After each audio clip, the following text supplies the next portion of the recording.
Elise walks 34 yards due west, then 48 yards due north, and finally 14 yards due east.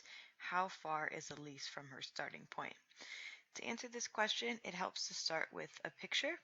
So we need to know the main cardinal directions to draw our picture. So we have north, south, east, and west.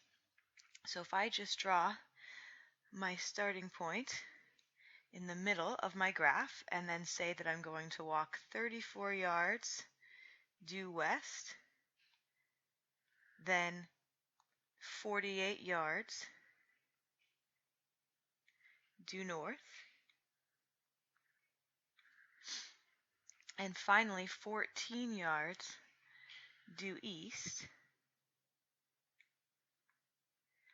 Now I can see my starting position and my ending position, and using those 2 points I can calculate how far Elise is from her starting point at the end of the problem. So what I'm going to do is make a right triangle out of these 2 points.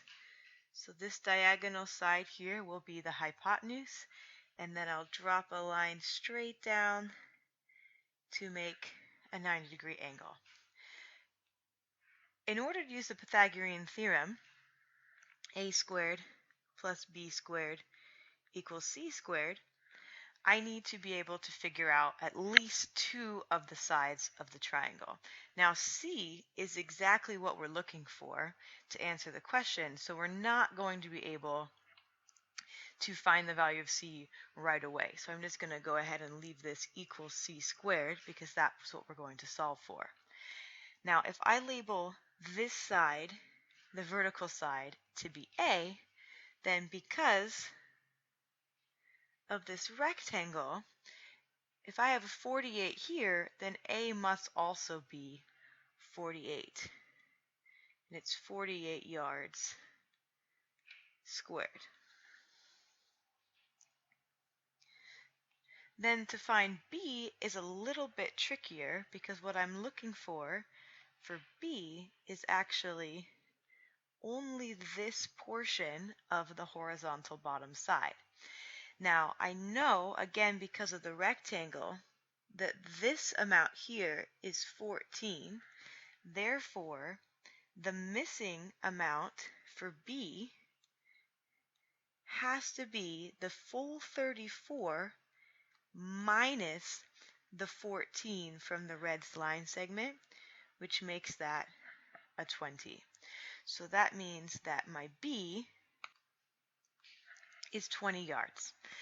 Plugging both of those numbers into the Pythagorean theorem shows me that I have 48 yards squared plus 20 yards squared, and that equals c squared. So now I'm going to take out a calculator and figure out what 48 squared is, and that comes out to be 2,304 square yards, and then 20 squared is going to be 400 yards squared,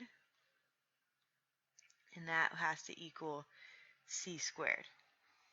Now, to finish solving for c, I'm just going to combine these 2 numbers together. So when I add those, I end up with 2704 square yards, which has to equal c squared. And then to finish the problem, to solve for c, I need to take the square root of both sides, and that comes out a nice perfect 52 yards equals c. So at the end of the trip, Elise is 52 yards from her starting point.